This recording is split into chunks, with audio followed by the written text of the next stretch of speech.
মেরিল milk soap বার। এর milk lotion প্রতিবার গোসলের পর আমার ত্বক রাখে নরম ও মসৃণ। দর্শক সবাইকে ওয়েলকাম করছি Meril milk soap bar presence cafe লাইভে। সাথে আছি আমি রুহানি সালসাবিল। দর্শক, এই ঈদে মুক্তিপ্রাপ্ত অন্যতম আলোচিত এবং প্রশংসিত চলচ্চিত্র বনলতা এক্সপ্রেস। আর বনলতা এক্সপ্রেসের এক যাত্রীকে নিয়ে আমাদের আজকের ক্যাফে লাইভ। তো যেই যাত্রী আজকে আমার সাথে আছেন, তিনি ছোটবেলা থেকেই নাচ শিখেছেন, গান শিখেছেন, তবে এখন তিনি পুরোদস্তুর অভিনয়ে ব্যস্ত। আমাদের সঙ্গে আছে Labonno Chowdhury. Welcome to cafe live. কেমন আছো? আলহামদুলিল্লাহ, অনেক ভালো আছি। তুমি কেমন আছো? আমি ভীষণ ভালো আছি। আজকে তো আমরা লাবণ্যকে পেয়েছি, কিন্তু আমার ইচ্ছে করছে একটু রুবি বলে ডাকতে। বনলতা এক্সপ্রেসের রুবি, যে কিনা একটা বিশেষ উদ্দেশ্য নিয়ে রাজশাহী যাওয়ার জন্য বনলতা এক্সপ্রেসে উঠেছে। রুবি হয়ে ওঠার গল্পটা শুনি, যে রুবি হয়ে ওঠার এই প্রস্তাবটা কিভাবে এলো? রুবি হয়ে ওঠার প্রস্তাবটা আমাদের একদম ফার্স্ট অ্যানাউন্সমেন্ট যখন দিল বনলতা এক্সপ্রেসের, এর ঠিক এক সপ্তাহ পরে আমাকে ডোপ প্রোডাকশন থেকে কল দেয় যে তানিম ভাই আপনাকে নিয়ে একটু রুবি ক্যারেক্টারের জন্য ভাবছে, আপনি কি কাজটা করতে চাচ্ছেন কি না। তা আমি তো প্রথমেই যখন শুনি তানিম নূর, এরপর আমি তো প্রথম অ্যানাউন্সমেন্টে আমি প্রোমোটা দেখেছিলাম যে হুমায়ুন আহমেদ স্যারের উপন্যাস অবলম্বনে হচ্ছে। এরপর তো আসলে আর না বলার কোনো প্রশ্নই ওঠে না, আমার মনে হয় যে কেউ কাজটা করতে যাবে। তো আমি ঝট করে হ্যাঁ বলে ফেললাম এবং তারপরে আমি অডিশন দিতে যাই। আমাকে কিন্তু সিলেকশনটা অডিশনের মাধ্যমেই হয়। আচ্ছা। তো এরপর অডিশন দিতে যাই, তারপর তানিম আঙ্কেলের সাথে আমার কথা হয়, সব কিছু মিলেই তো আজ আমি রুবি। ওকে, রুবি হয়ে উঠতে কি কি করতে হয়েছে? যেমন হয় না যে উৎসব যখন রিলিজ হয়েছে মানুষের এত ভালোবাসা পেয়েছে, এবং স্বাভাবিকভাবেই যখন তানিম নূর পরিচালিত অন্য একটি সিনেমা আসছে তখন সবার এক্সপেকটেশনটাও আসলে অনেক উপরে চলে গেছে, এবং সেই জায়গা থেকে পুরো বনলতা এক্সপ্রেস টিমই অনেক হার্ডওয়ার্ক করেছে। আমরা জানি সেখান থেকে আসলে সেই এক্সপেকটেশনের জায়গাটা বনলতা এক্সপ্রেস পূরণ করেছে। তো সবারই তো একটা প্রিপারেশন ফেজ থাকে। রুবির প্রিপারেশন ফেজটা কেমন ছিল? যে ডিরেক্টরের সাইড থেকে আসলে কি কি গাইডেন্স ছিল, এবং রুবি কি কি করেছে রুবি হয়ে উঠতে?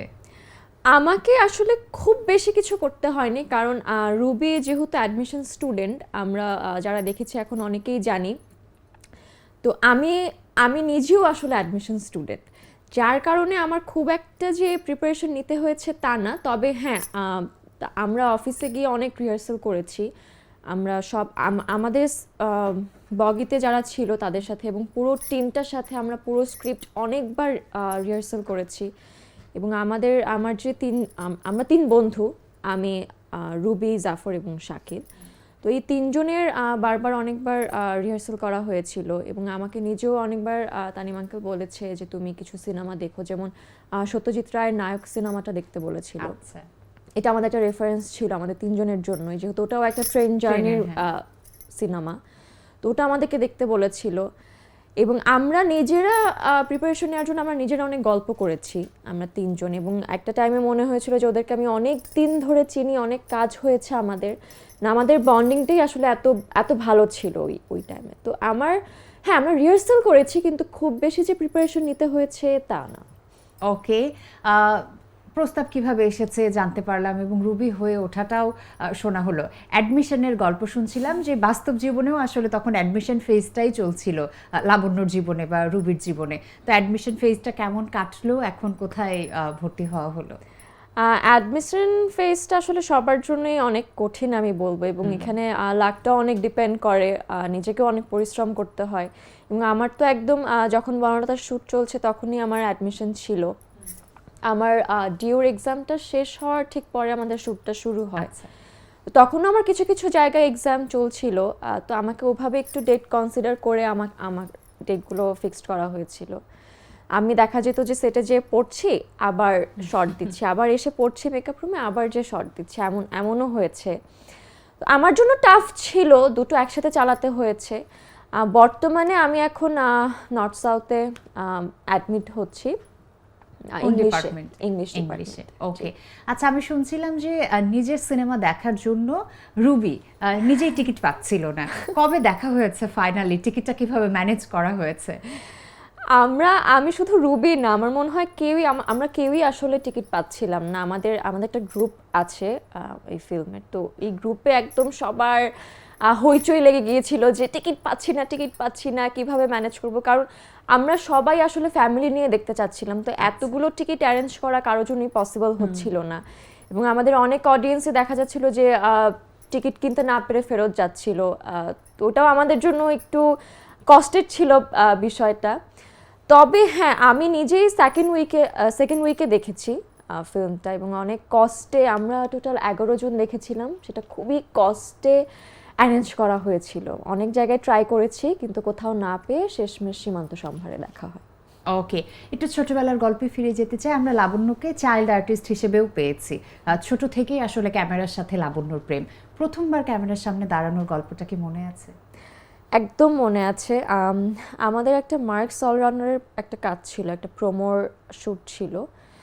ওটাতে আমি প্রথম একদম ক্যামেরার সামনে দাঁড়ালে কি হয় বা অভিনয় জিনিসটা কি, আমি ওই প্রথম জানতে পারি। এবং আমি তখন বেশ ছোট ছিলাম, আমি বোধহয় তখন ক্লাস 1-এ পড়ি। তা আমি তো অত ভয়ও পাচ্ছি, কিন্তু আমি তো নিজের মতো খেলছি, দৌড়াচ্ছি। তো বাট যখনই অ্যাকশন বলতো এবং আমাকে ক্যামেরার সামনে দাঁড় করাতো, তখন আমি কি বলবো, কি করব, একটু নার্ভাস ফিল ছিল। কিন্তু 1-2টো কাজ করার পরে আমার কাছে মনে হয়েছে যে না, এটা তো অত টাফ কিছু না, ইজি। আচ্ছা, আমি তো খেলতে খেলতেই কাজ করছি। হ্যাঁ, একটা টাইমে সবকিছুই অনেক ইজি হয়ে গিয়েছিল আমার জন্য। ওকে, সাপোর্ট সিস্টেম যদি স্ট্রং হয় তাহলে মনে হয় সবকিছু ইজি হয়ে যায়, যেটা আমার লাবণ্যর ক্ষেত্রে মনে হয়েছে যে প্যারেন্টসের সাইড থেকে যে সাপোর্ট, যে ভালোবাসাটা থাকা দরকার, পুরোটুকুই আছে। আজকেও আমি দেখলাম যে মা বাবা সাথে এসেছে। তো ছোটবেলা থেকেই কি সব সেটে বাবা মা একসাথে নিয়ে যায়? না, একসাথে যাওয়া হয় না। দেখা যায় কিছুটাতে বাবা যাচ্ছে বা মা যাচ্ছে, যখন যার সুবিধা হয়। বাবার অফিসে বেশি কাজ থাকলে দেখা যায় যে আমার সাথে মা আসে, আবার বাসায় কাজের প্রেশারটা বেশি থাকলে বাবা আসে। আউটডোর শুটে ম্যাক্সিমাম টাইমে বাবা যায় আমার সাথে, ইনডোরেও বাবা যায়, কিন্তু মাঝে মাঝে মাও আসে। হ্যাঁ, কিছু কিছু জায়গা আছে, যেমন আজকে যেহেতু প্রথম আলোতে এসেছি, তো এই জন্য দুজন আসলো, মাও বললো যে আমিও যাই, বাসায় একা কি করব। কিন্তু হ্যাঁ, আমার সাপোর্টটা আসলে আমি দুজনেরই পেয়েছি ছোটবেলা থেকে। আমাদের তো এখানে অনেক বাইন্ডিংস থাকে যে এটা করতে পারবো না, যেহেতু মেয়ে হিসেবে আরও বেশি থাকে আমাদের সমাজ, এটা আমরা জানি। পরিবার থেকে অনেক বাধা আসে, কিন্তু সেই দিক থেকে আমাকে আসলে কিছুই ফেস করতে হয়নি, কারণ আমার বাবা মার সেই সাপোর্টটা ছিল। যা ফেস করেছে আমার বাবা মা ফেস করেছে, কিন্তু আমাকে কিছু বুঝতে দেয়নি, কষ্ট বা যেটাই হোক না কেন। তো আমি আজকে রুবি বা যেই হই না কেন, সবকিছুই আমার বাবা মার জন্য আসলে। আচ্ছা, বাবা মা আর লাবণ্য তিনজনের আমি একটা খুব মিষ্টি মুহূর্ত শুনতে চাই। প্রথম যখন বড় পর্দায় লাবণ্যকে দেখা গিয়েছিল, অবশ্যই বাবা মা লাবণ্য একসাথে গিয়েছে, এটা আমার আসলে আলাদা করে গেজ করার কিছু নেই, আমি বুঝতেই পারছি। সেই মুহূর্তটা একটু শুনতে চাইবো। আমার ফার্স্ট ফিল্ম, আমার ডেবিউ ফিল্ম কৃষ্ণপক্ষ ছিল। তখন আমি বেশ ছোট ছিলাম, আমি তখন বোধহয় ক্লাস 3-তে ছিলাম ওটা যখন অন ইয়ার হয়। তো ওই টাইমে আমি নিজেও তো আসলে, হ্যাঁ, ফিল্ম অনেক অনেক বড় একটা প্ল্যাটফর্ম, অনেক বড় কিছু, কিন্তু আমার যে বয়সটা ছিল ওই বয়সে আসলে বড় ছোট অত কিছু আমি ভেবে দেখতাম না। আমার কাছে মনে হতো আচ্ছা হ্যাঁ, কাজ করছি, এটাও হয়তো ওরকম কিছু একটা। কিন্তু এখন বড় হচ্ছে, আস্তে আস্তে বুঝতে পারছি এই ফিল্ম সেক্টরের দায়িত্বটা কত বড় আসলে। সব কিছুর দিক থেকেই দায়িত্ব বলি, প্রেশার বলি, সব কিছুই অনেক বেশি। বাবা মার সাথে প্রথম যখন দেখতে যাই, আমাদের প্রিমিয়ার শো ছিল বলাকাতে, আমার এখনও মনে আছে, এবং আমার বাবা মা সহ গিয়েছিলাম। আমার বাবা মার চেহারা আসলে ওই দিন অন্যরকম একটা আনন্দ, একটা উচ্ছ্বাস দেখতে পাচ্ছিলাম, যেটা এখন আমি রিয়েলাইজ করছি। তখন তো আসলে বুঝিনি, কিন্তু এখন রিয়েলাইজ করি যে না, আসলে তারা অনেক হ্যাপি ছিল। খুব মিষ্টি, খুব প্রেশাস মোমেন্ট ছিল, রাইট? একদম। আচ্ছা, একটা ছোট ব্রেকের সময় হয়ে গেছে, ব্রেক থেকে ফিরে আরো গল্প হবে। দর্শক দেখছেন Meril milk soap bar presence cafe live. একটা ছোট ব্রেকের সময় হয়ে গেল, ব্রেকের পর আবার দেখা হচ্ছে। আশা করছি কোথাও যাবেন না, সাথেই থাকবেন। মেরিল মিল্ক সোপার এর মিল্ক লোশন প্রতিবার গোসলের পর আমার ত্বক রাখে নরম ও মসৃণ। দর্শক, ব্রেকের পর সবাইকে ওয়েলকাম করছি আরও একবার। আপনারা দেখছেন মেরিল মিল্ক সোপার presence cafe live. Ruhani Salsabil আপনাদের সাথে আছি, আর আমার সঙ্গে আছে অভিনয় শিল্পী লাবণ্য চৌধুরী। Welcome back. পাশে একটা জার দেখতে পাচ্ছি, জারের মধ্যে কিছু পেপারস দেখতে পাচ্ছি, সেখানে কিছু কোয়েশ্চেন্স ওয়েট করছে লাবণ্যর জন্য। ন্যাচারালি আমাদের টিম এই কোয়েশ্চেনগুলো রেডি করেছে। সো যেটা করতে হবে, 1 বাই 1 পিক করে আমাকে পাস করে দিতে হবে, আমি জানাবো যে কি কোয়েশ্চেন আছে। ওকে।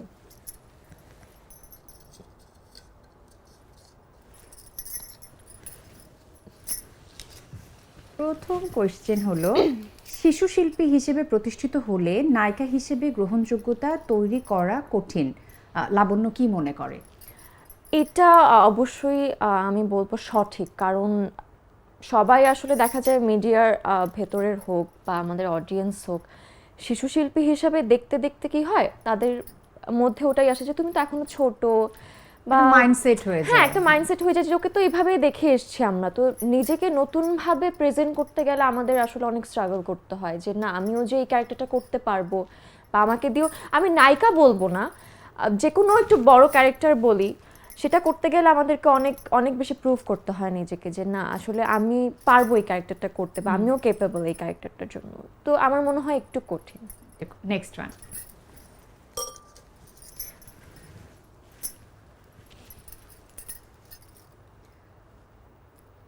এটা নিয়ে আমরা মোটামুটি কথা বলেছি যে বনলতা এক্সপ্রেসে নিজেকে কিভাবে যুক্ত করা হলো। সো আমার মনে হয় আমরা নেক্সটটাতে চলে যেতে পারি।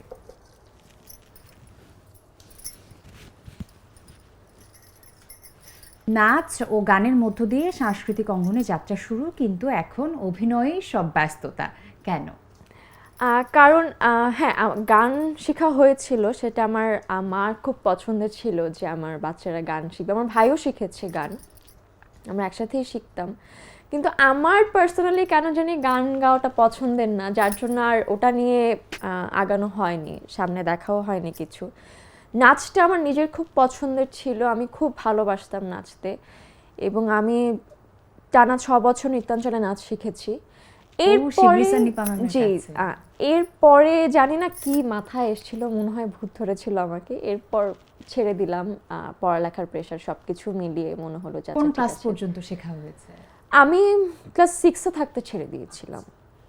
হ্যাঁ, ক্লাস 6-এ থাকতে, 6-এর লাস্টের দিকে আমি ছেড়ে দিয়েছিলাম। আমার কাছে মনে হচ্ছিল যে আচ্ছা থাক, আর কন্টিনিউ করতে পারছি না, কারণ তখন তো আমি শ্যুটও করতাম, রেগুলার শ্যুট করতাম। দেখা যেত শ্যুটের কারণে আমার অনেক নাচের ক্লাস মিস হয়ে যেত, যার জন্য এক্সামের টাইমে দেখা যেত যে আমার নিজের ওই নাচগুলো তুলতে অনেক কষ্ট হয়ে যেত।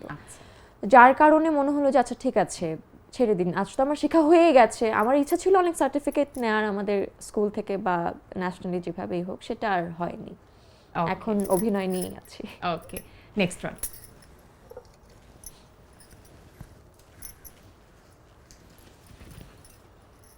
প্রথম শ্রেণীতে পড়ার সময় বিজ্ঞাপনে কাজ করা, নিজের করা ছোটবেলার কাজ এখন দেখলে কেমন লাগে?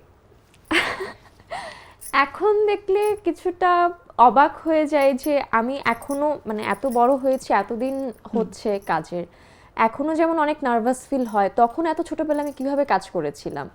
এবং তখন আসলে খুব মজা নিয়ে কাজ করতাম, যার কারণে অত বেশি প্রেশার হতো না। কিন্তু হ্যাঁ, মাঝে মাঝে খুব অবাক হই নিজেকে দেখলে যে এত ছোটবেলা থেকে কাজ করছি আমি। সুন্দর একটা মিশ্র অনুভূতি। আচ্ছা, আমরা আমাদের লাস্ট সেগমেন্টে চলে যাচ্ছি, সেটা হলো 10-এ বশ। আমি 10টি প্রশ্নে লাবণ্যকে বশ করার চেষ্টা করব, আর চেষ্টা করতে হবে 10-এ 10 পাওয়ার জন্য। এখানে আবার শর্ত প্রযোজ্য, ওই যে রুবিক্স কিউবটা দেখা যাচ্ছে, এটা সলভ করতে করতে অ্যান্সার করতে হবে। ও মাই, অ্যান্সার করতে করতে এটা যদি সলভ হয়ে যায় তাহলে গিফট আছে। এটা তো মনে হয় না পারবো। আচ্ছা, শুরু করছি। ছোট ছোট প্রশ্ন, কাইন্ড অফ র্যাপিড ফায়ার। লাবণ্য অর্থ? লাবণ্য অর্থ ইংলিশে বললে গ্রেস, আর যদি বাংলায় বলি তাহলে সুন্দর। অবসর সময় কি করা হয়? অবসর সময় আমি প্রচুর গান শুনি, সেটা হিন্দি বাংলা বেশি শোনা হয় আমার। আর আগে ছবি আঁকতাম, কিন্তু এখন মাঝখানে অনেক এক্সামসের প্রেশার ছিল, যার কারণে ছবিটা অত আঁকা হয়নি। ওকে, রান্না করা হয়? না, রান্নার প্রতি আমার অত ইচ্ছা নেই, যার কারণে আমার মার কাছে খুব বকা খেতে হয়। তবে হ্যাঁ, মাঝে মাঝে আমি সন্ধ্যার চাটা আমি তৈরি করি। ওকে, এই সময়ে কার অভিনয় সবচেয়ে ভালো লাগে? এ সময়ে আমি বলবো হচ্ছে আমাদের তটিনী আপু, ও খুব ভালো করছে, খুব মিষ্টি একটা মেয়ে, ওর হাসি খুব সুন্দর, ওর হাসির প্রেমে আমি পড়ে গিয়েছি। এবং যদি আগের কথা বলি, আমার প্রথম থেকে জয়া আপুকে খুব পছন্দ, তার অভিনয়, তার সব কিছুই, পার্সোনালিটি আমার খুব ভালো লাগে। অভিনয়ের বাইরে আর কিছু করা হয়? অভিনয়ের বাইরে পড়ালেখা করছি, আর আর না, আর কিছু না। ছোটবেলায় কি হওয়ার ইচ্ছে ছিল? ছোটবেলায় তো আসলে আমাদের অনেক কিছুই হতে ইচ্ছে করে, যেমন সবার ইচ্ছে করে আমি ডক্টর হব, আমারও খুব ইচ্ছে ছিল ডক্টর হওয়ার। তবে আস্তে আস্তে জিনিসটা অনেক চেঞ্জ হয়েছে, এখন জানি না কি হব। অভিনয় শিল্পী। নাচে গানে অ্যাকশনে ভরপুর ছবিতে দেখা যাবে কি?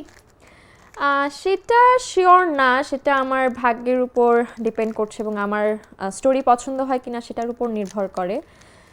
দেখা যাবে ভবিষ্যতে। ওকে, দেশের বাইরে থেকে কাজ করার একটি প্রস্তাব এলো, লাবণ্য কি চাইবে, বিপরীতে কোন নায়ক থাকুক? যেটা খুবই অসম্ভব সেটা হচ্ছে এসআরকে, আমি তার অনেক অনেক বড় ফ্যান। হ্যাঁ, তবে আমি যদি এক ঝলক তাকে দেখতে পারি, আমি নিজেকে অনেক ধন্য মনে করব। ওকে, চলচ্চিত্র নাকি ওয়েব, কোন মাধ্যমে আগামীতে পাওয়া যাবে নিয়মিতভাবে? চলচ্চিত্রে পাওয়া যাবে, ওয়েবেও পাওয়া যাবে, এটা আমি দর্শককে বলতে পারি। ওকে, প্রিয় পরিচালক? প্রিয় পরিচালক, ও মা, এটা তো অনেক আছে। আমি প্রথমে বলবো তানিম নূরের কথা, এরপর আমি বলবো পিপলু খানের কথা, দেন মোস্তফা সরোয়ার ফারুকী স্যারের কথা, আরও আছে অবশ্যই। আপাতত তিনজনের নামই বলি। ওকে, থ্যাংক ইউ সো মাচ। পারলাম না।